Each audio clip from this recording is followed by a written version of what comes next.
Super Mario lá, você vai passando de fase e tal, né? Mais fácil, depois o nível hard lá e tal, e aí vem o chefão. E hoje a gente vai falar um pouquinho sobre o chefão dos gigantes, aquele que é o... Existe o gigante maior que o gigante? Então é esse, o chefão de todos. E sabe qual é?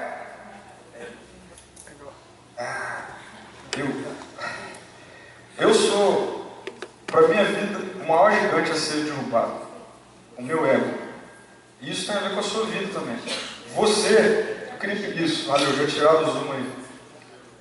Pode ter certeza que você é o maior gigante a ser derrubado por você mesmo. O seu ego. Eu estou lendo um livro que o autor ele fala a respeito disso. Ele traz algumas características do nosso ego. Ele fala assim, que o nosso ego é um negócio hiperinflado com vazio dentro. E é difícil demais derrubar nós mesmos, o nosso ego. E hoje eu queria conversar um pouquinho a respeito desse gigante. Como que a gente consegue derrubar isso? E aí, a gente precisa primeiramente entender que ele é um problema. Eu quero tratar mais a respeito de um desdobramento, ou de uma característica que está inserida nessa coisa do nosso ego, que é o egocentrismo. Que é o egocentrismo. O egocentrismo, como vocês estão lendo ali embaixo, é uma junção de duas palavras gregas que tem como original aí, né, como sentido literal, essa coisa de eu no centro. Aquela coisa assim, tudo gira ou tem que girar ao meu redor. O mundo gira para me fazer feliz, ao meu redor. Eu entro no namoro para ser feliz, minha casa, a minha família existe para me fazer feliz, tal. Essas são características do egocentrismo, eu no centro. Por que eu considero que esse é de fato assim, o chefão dos gigantes? Porque se você parar para pensar nos problemas que nós passamos e vivenciamos no nosso dia a dia, não tem como você não chegar à conclusão de que tudo é problema do egocentrismo. Quer ver? Você já viu briga em trânsito? A briga no trânsito, as duas partes acham que estão certas. O cara vem, dá uma pancada na traseira do outro e fala, mas a culpa foi sua que freou e eu não vi você frear. E o outro fala, não, mas a culpa foi sua que tinha que ver que eu estava freando. Ou alguém vai e fecha o outro, não, mas eu que tinha, né, a prioridade e tudo mais. Egocentrismo. Cada um acha que está girando, que o trânsito gira ao seu favor. Quer ver outro exemplo? Quando morre alguém muito rico, né, e tem lá uma herança para dividir, problema acabou. Vai ter problema entre os irmãos, uma briga danada. Por quê? Porque cada um acha que tem que ter a maior parte. Egocentrismo. Então, eu falei de duas questões aqui, mas se você parar para pensar, você vai ver que N fatores que envolvem briga, discussão, discórdia, ódio, raiva, morte, está relacionada ao egocentrismo. As pessoas acham que elas tinham razão. E aí a outra também, e aí pronto. Ninguém abre mão. E a nossa geração, muito por conta de uma consequência, né, do iluminismo, é uma geração egocêntrica. É uma geração que acha que as coisas giram ao seu favor, ao nosso favor. Nós temos isso em nós. Você já pensou na possibilidade de que você é alguém egocêntrico? Você já pensou nisso? Eu queria desdobrar isso, ou desmembrar essa pergunta. Tem algumas características para você tentar se encontrar aqui. Olha só. Uma pessoa egocêntrica sempre olha para as questões cotidianas buscando os seus direitos. Ela sempre olha para as questões do cotidiano, do dia a dia, e a primeira coisa que vem na cabeça dela é onde os seus direitos se encaixam naquelas questões. Uma pessoa egocêntrica, ela coloca a sua felicidade à frente de tudo e de todos, antes da outra pessoa. Uma pessoa egocêntrica, ela tem a tendência, ou ela não mostra, sentimentos de simpatia, de compaixão por ninguém. Uma pessoa egocêntrica, ela tem a tendência a abandonar alguém para satisfazer suas próprias necessidades. Então, se ela tiver que abrir mão de uma amizade, de alguém, para satisfazer a sua necessidade, ela vai fazer fácil. Uma pessoa egocêntrica costuma manter amigos por pouco tempo. Por pouco tempo. Às vezes tem muitos amigos, mas não consegue lembrar uma amizade que tem mais de 5 anos. Dura pouco tempo. Pessoas egocêntricas precisam ser constantemente elogiados e aprovados. Outra característica: são indiferentes a muitas coisas que acontecem na sociedade. Por exemplo,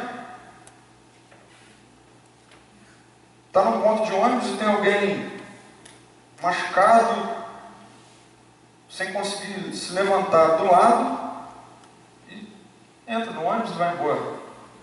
Está tudo certo. Indiferente com muitas coisas que estão acontecendo na nossa sociedade. Não encoraja outros para que outros também possam se destacar. Outra característica: não costumam reconhecer erros e raramente pedem desculpas. Geralmente são materialistas, porque materiais são objetos inanimados, então eu consigo mandar naquilo. Outra característica: precisam ser o centro das atenções o tempo todo. Geralmente têm dificuldades em escutar, só querem falar. Não contribuem quando atividades são feitas em grupos, porque só interessa a ela realizar. Costumam vangloriar-se sobre as suas realizações. Pronto, só essa aqui, não está passando aqui mais. Aí. Tem preocupação demasiada com a autoimagem. Essas são algumas características. E aí? Você já pensou que você pode ser alguém egocêntrico? Em cima dessas características aí? Nenhuma. Você é daqueles que vê tudo que está acontecendo na nossa sociedade, não fica indiferente, que não faz questão de, às vezes, ser elogiado. Tal. Você colabora para que outros se sobressaiam. Me desculpe, mas todos nós temos um pouco de egocentrismo. Todos nós. Eu queria trazer 2 verdades a respeito do egocentrismo. 2 verdades. Uma pessoa egocêntrica sempre prejudicará outras pessoas. Sempre. Num momento ou outro. Alguém que se acha no centro do mundo, em algum momento, vai prejudicar alguém. Uma outra verdade sobre o egocentrismo: uma pessoa egocêntrica sempre corre o risco de se auto-prejudicar. Se auto-prejudicar. Acha que está ali tramando as coisas por benefício próprio e não vai acontecer nada com ela. E, na verdade, essa é uma característica de uma pessoa egocêntrica. Tudo serve para os outros, a lei e tudo mais, mas para mim não. Nada vai me afetar. Então a gente pega aí essa bagunça que está acontecendo na Petrobras, né? O Lava Jato aí. Tenho quase certeza que aqueles caras achavam que nunca ia chegar neles. O egocentrismo faz isso com a gente, mas sempre é um risco de se auto-prejudicar. Então, diante de tudo isso, como que a gente vence esse gigante na nossa vida? Eu queria conversar um pouquinho com vocês nesse texto de Filipenses 2, de 3 a 11. Eu queria aqui te relembrar a trazer a Bíblia no próximo sábado, se você não trouxe. Baixa aí o aplicativo no celular. Enfim, Filipenses 2, eu vou ler do 3 a 11. Diz assim o texto: nada façam por ambição egoísta ou por vaidade, mas humildemente considerem os outros superiores a si mesmos. Cada um cuide não somente dos seus interesses, mas também dos interesses dos outros. Seja a atitude de vocês a mesma de Cristo Jesus, que, embora sendo Deus, não considerou que o ser igual a Deus era algo a que devia apegar-se, mas esvaziou-se a si mesmo, vindo a ser servo, tornando-se semelhante aos homens. E sendo encontrado em forma humana, humilhou-se a si mesmo, e foi obediente até a morte, e morte de cruz. Por isso Deus o exaltou à mais alta posição, e lhe deu o nome que está acima de todo nome, para que ao nome de Jesus se dobre todo joelho, nos céus, na terra e debaixo da terra, e toda língua confesse que Jesus Cristo é o Senhor, para a glória de Deus Pai. Nesse texto aqui nós encontramos 4 verdades, ou ferramentas, para a gente vencer o gigante do nosso próprio ego, o nosso egocentrismo. E a primeira ferramenta que nós devemos usar, ou o entendimento, é que nós vencemos, ou começamos a vencer esse gigante na nossa vida, transformando os nossos interesses pessoais em interesses altruístas. Olha só o que o texto diz: nada façam por ambição egoísta ou por vaidade. No original aqui, isso aqui tem a ver com assim, olha, com aquelas coisas que nós queremos realizar e fazer e que não tem sentido nenhum, porque aquilo só vai trazer satisfação para a gente mesmo. E Paulo continua dizendo, né? Humildemente, considere os outros superiores a si mesmo. Cuide não somente dos seus interesses, mas também dos interesses dos outros. Altruísmo é o contrário de egoísmo. Enquanto uma pessoa egoísta acha que o mundo e que tudo tem que girar com as setas apontadas para si mesmo, uma pessoa altruísta é aquela que faz com que as setas virem para as pessoas.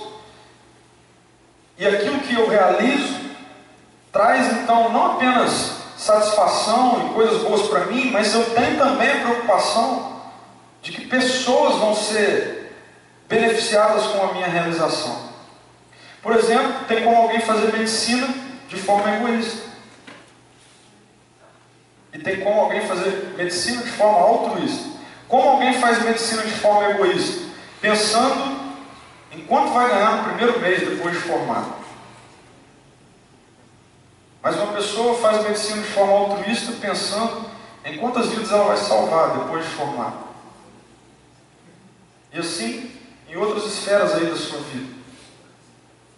Eu queria que você me disse isso e olhasse para você nesse momento através da seguinte pergunta. Você tem objetivos, certo? Todos nós aqui temos. Vocês têm objetivos, planos, né? Sejam eles a curto prazo, médio prazo, longo prazo. Vocês têm planos, objetivos, sonhos. Eu queria te fazer uma pergunta. Quem será beneficiado quando você realizar o seu sonho? Quem será beneficiado quando você realizar o seu sonho? Só você? Ou mais alguém? Nós vencemos ou começamos a vencer o nosso ego quando nós transformamos os nossos interesses pessoais em interesses altruístas. Não vou pensar em realizações que me beneficiem, mas que me beneficiem também, beneficiem alguém que está à minha volta, pessoas. Segundo lugar, nós começamos a vencer esse gigante do nosso próprio eu, desconsideramos quem somos, independente de quem somos. É engraçado como Paulo fala que Jesus fez.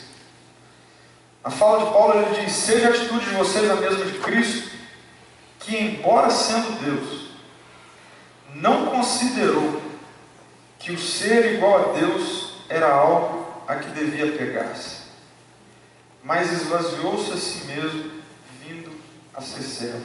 Você já ouviu aquele ditado?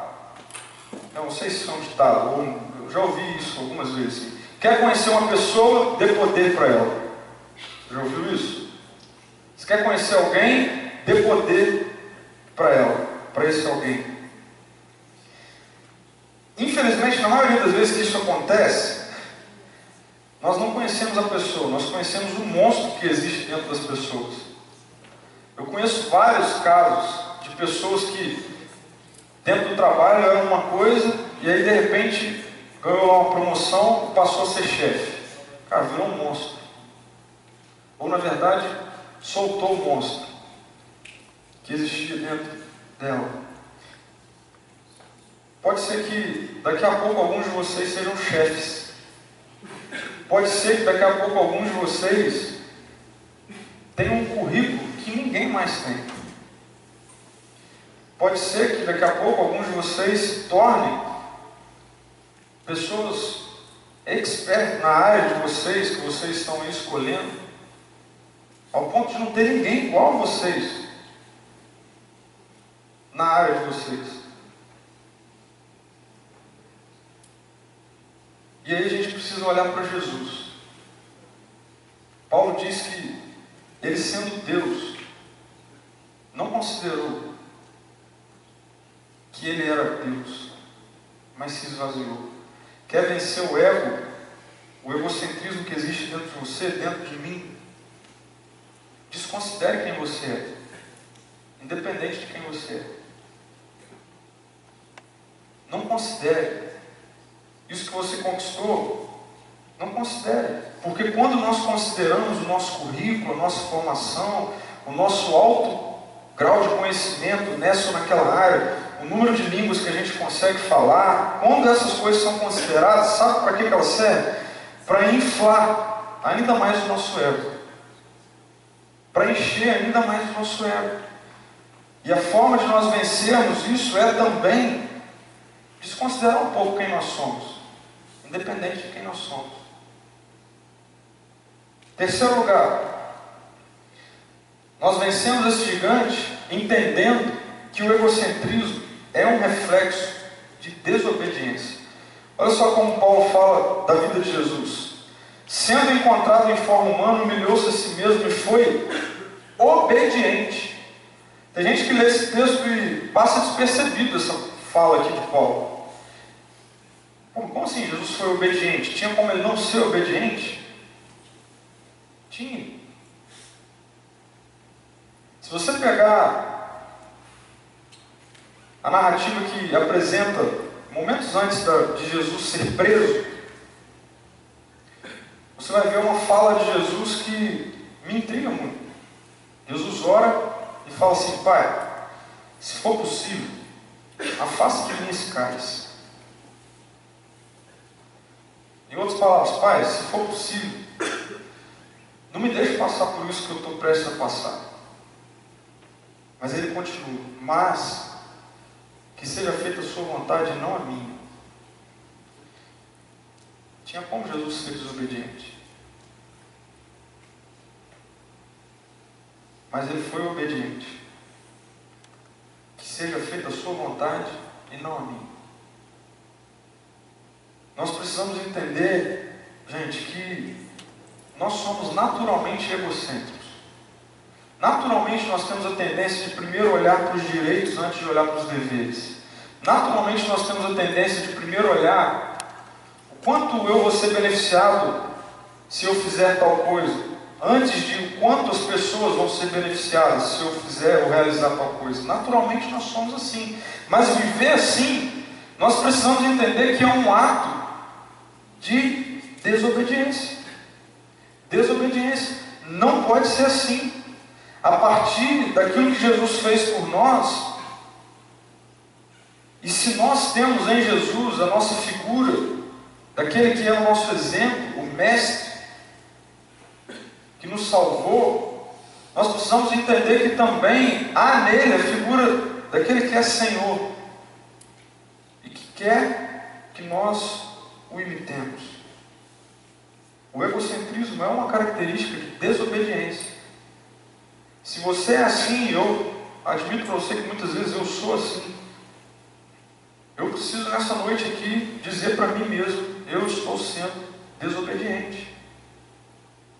Eu estou sendo desobediente. Se eu estou pensando em fazer tal coisa, e eu não consigo imaginar outras pessoas sendo beneficiadas, a não ser eu mesmo, eu estou sendo desobediente. Alguma coisa precisa mudar em mim. Mas existe uma quarta realidade que nos ajuda a vencer o nosso egocentrismo, que é deixando que a exaltação vem de Deus e não da nossa busca. Porque é aqui que mora o grande problema. Todos nós gostamos de ser exaltados, por mais humilde que você ache que você é.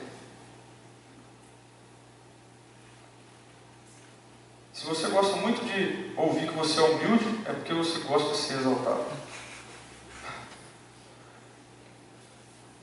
E aí, Paulo dá um desfecho aqui interessante sobre a consequência dessa vida de obediência de Jesus. Olha só como Paulo fala: por isso Deus o exaltou à mais alta posição. Por isso o quê? Pela vida de obediência dele. Por ele não ter considerado quem ele era, mas abriu mão de quem ele era, para ser obediente. E aí por isso Deus o exaltou. A gente precisa entender que a exaltação não deve ser a nossa busca. Não deve. Se ela for, o nosso egocentrismo sempre falará mais alto, e como nós vimos algumas verdades do egocentrismo, vai destruir pessoas. E vai colocar a sua vida em risco, a minha vida em risco. Se nós estamos realizando coisas e fazendo coisas, vírgula, ou parênteses, mesmo coisas boas, esperando a exaltação, em algum momento, o nosso egocentrismo vai falar mais alto e a gente não vai conseguir continuar vivendo uma vida assim, de fazer coisas boas, se isso está servindo para inflar o meu ego. A exaltação não deve ser uma busca nossa. Você não deve realizar nada na sua vida pessoal particular, na sua vida como um discípulo de Jesus, servindo a Deus, tal. Nada você deve fazer, nada eu devo fazer buscando exaltação. Jesus não fez isso. Jesus não fez isso. Então, recapitulando aí, falei para você rapidinho hoje, né? Vencemos o gigante do ego, transformando interesses pessoais em interesses altruístas. Desconsiderando quem somos, independente de quem somos. Entendendo que o egocentrismo é sempre uma característica de desobediência. E deixando que a exaltação venha de Deus, e não através da nossa busca. Eu queria concluir essa nossa mensagem, a nossa série, fazendo você, e eu pensei muito sobre isso durante essa semana, porque não é fácil colocar isso em prática. Talvez os outros gigantes que nós conversamos aqui sejam mais tranquilos, da insegurança, da ansiedade. Agora, quando eu preciso olhar para mim mesmo e reconhecer que eu estou sendo egoísta, que a minha vida não passa de uma busca constante de realizações que só satisfazem a mim e mais ninguém, aí o negócio fica difícil. Não é fácil viver isso na prática, mas é possível. É possível porque a obediência de Jesus o levou à cruz. A obediência de Jesus o levou à cruz, e na cruz Jesus tornou isso possível. Tornou possível eu matar o meu eu.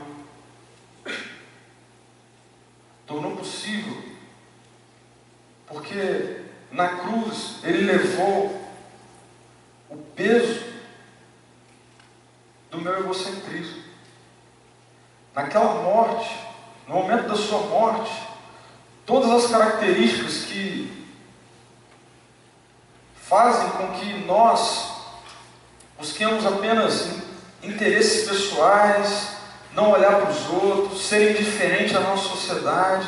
Na cruz, Jesus pegou a culpa disso tudo e depositou sobre Ele. Mas como eu disse um desses domingos atrás, pregando aqui, a cruz é o ponto alto do Evangelho, mas não é o fim do Evangelho. Porque Jesus ressuscitou. Jesus ressuscitou e está vivo. E por causa da ressurreição dele, da vida dele, É possível. Nós vencemos o nosso próprio eu. Na verdade, é o que deve acontecer. Paulo, numa outra carta aos Gálatas, ele mostra essa realidade o tempo todo presente na vida de discípulos de Jesus. Ele diz assim: vivam pelo Espírito. Gálatas 5, 16 e 18. Vivam pelo Espírito e de modo nenhum satisfarão os desejos da carne. Pois a carne deseja o que é contrário ao Espírito e o Espírito o que é contrário à carne. Eles estão em conflito um com o outro, de modo que vocês não fazem o que desejam. Mas se vocês são guiados pelo Espírito, não estão debaixo da lei. O que Paulo está falando aqui é, olha, agora existe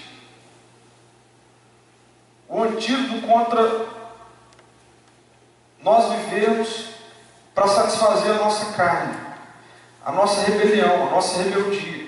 Por causa daquilo que Jesus fez, está disponível o Espírito, a vida que habitou em Jesus e fez com que ele fosse obediente. E por causa disso, existe a possibilidade agora de vocês deixarem de satisfazer os desejos da própria carne e passarem a viver a vida pelo Espírito. E se você continuar esse texto de Gálatas, você vai ver algumas características de quem vive satisfazendo a carne e algumas características que Paulo chama de frutos daqueles que vivem uma vida pelo Espírito. E você vai ver que quem vive pelo Espírito vence o egocentrismo. Quem vive pela carne é destruído, é consumido pelo próprio eu. Pelo próprio eu. Como é que você tem vivido?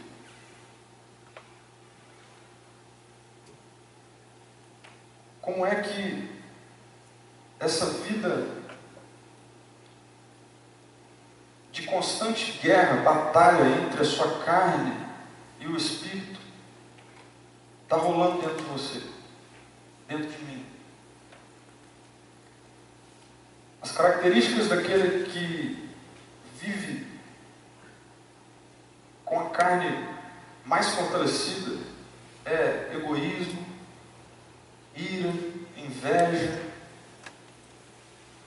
discussão, busca pelo prazer a qualquer custo, enquanto aquele que tem uma vida espiritual, a vida do Espírito está mais alimentada, vive uma vida de amor, de bondade, de paz, de domínio próprio. Como que está a sua vida? Será que esse gigante, o seu próprio eu, tem te consumido? Tem te destruído?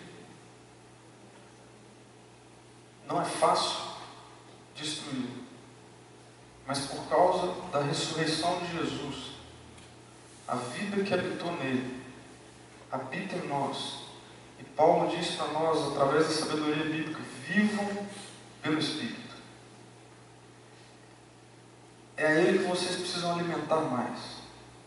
Porque quando a guerra começar, e ela vai existir entre a sua carne, entre o seu egocentrismo e a vida de Jesus que habita em você, começar a ser travada no seu dia a dia, vai vencer quem você estiver alimentando mais. Quem você tem alimentado mais. Eu queria que você tivesse um tempinho aí para você fechar os seus olhos como uma forma de você se concentrar e olhar para dentro. Será que seus interesses pessoais, seus sonhos, seus objetivos dizem respeito só a você? Uma vez realizados, será que eles só trarão benefícios para você?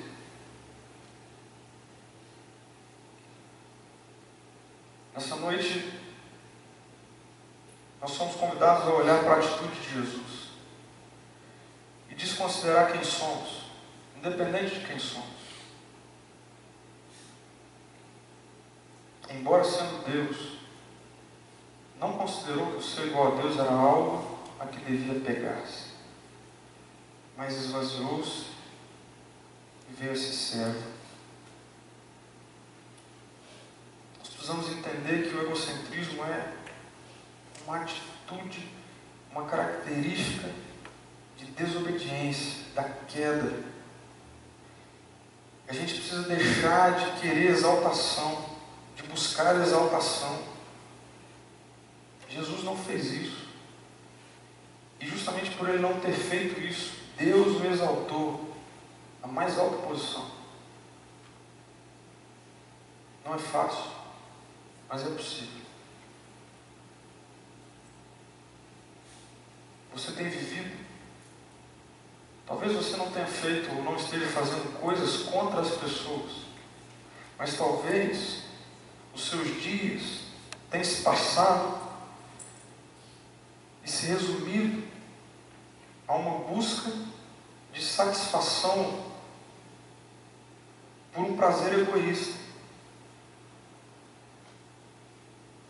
Talvez os seus dias tenham passado e a sua carne tem travado uma batalha constante contra você mesmo, para que você se envolva com a pornografia para satisfazer um desejo egoísta. Talvez seus dias tenham passado e você tenha deixado a influência social, a mídia, dizer para você que você precisa mesmo ser o melhor, porque se você não for o melhor, você não sobrevive no mercado de trabalho. Viva pelo Espírito. E de modo nenhum nós satisfaremos os desejos da carne. Eu queria terminar essa série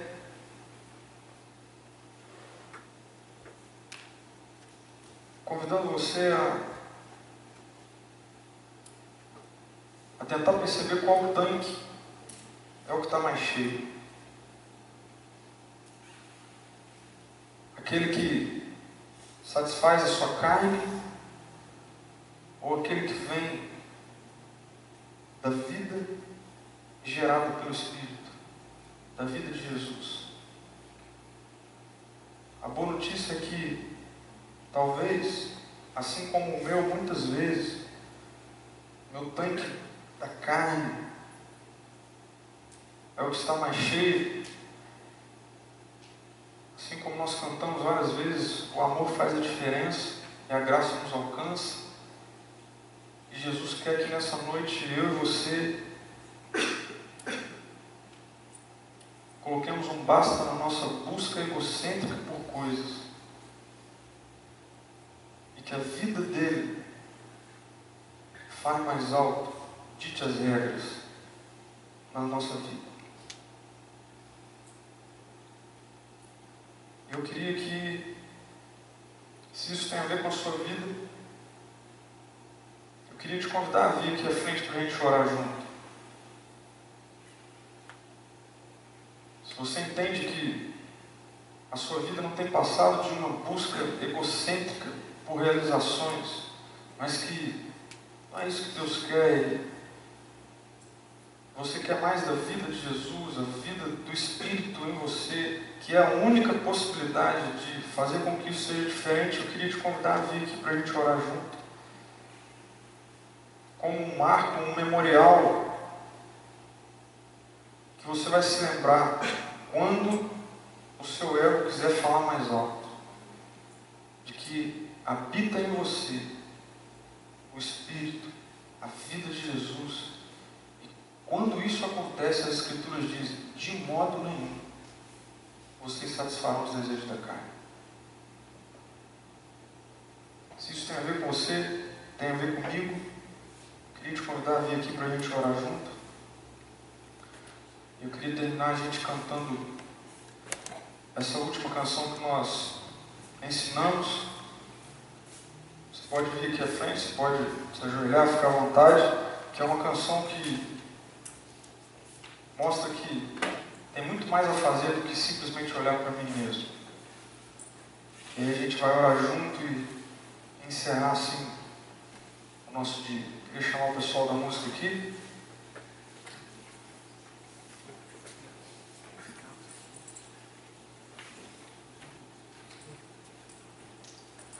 Enquanto a turma vem, aquele que veio aqui para frente pode chegar mais aí.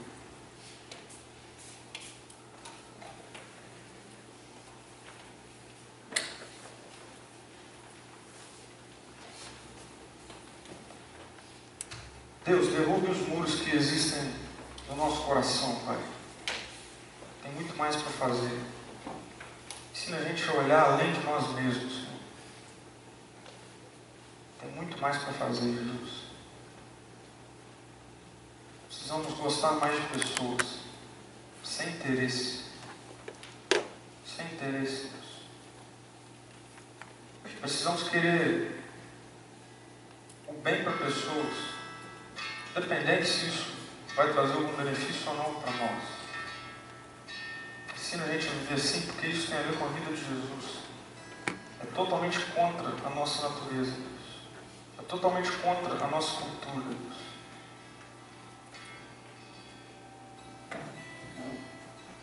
E a gente não precisa ver para acreditar. Eu olho para a minha vida e não tem como eu não dizer que a vida de Jesus é real. Porque é só através dela que eu consigo vencer a minha carne, os meus desejos egoístas, o meu ego. Ensina a gente a viver mais pelo Espírito, Deus. Quero pedir para essa galera que está aqui, Deus, não apenas para os que vieram aqui, mas em especial para os que vieram aqui para que, não sei quais são as áreas que o Senhor está trabalhou nessa noite, áreas que precisam ser talvez destronadas,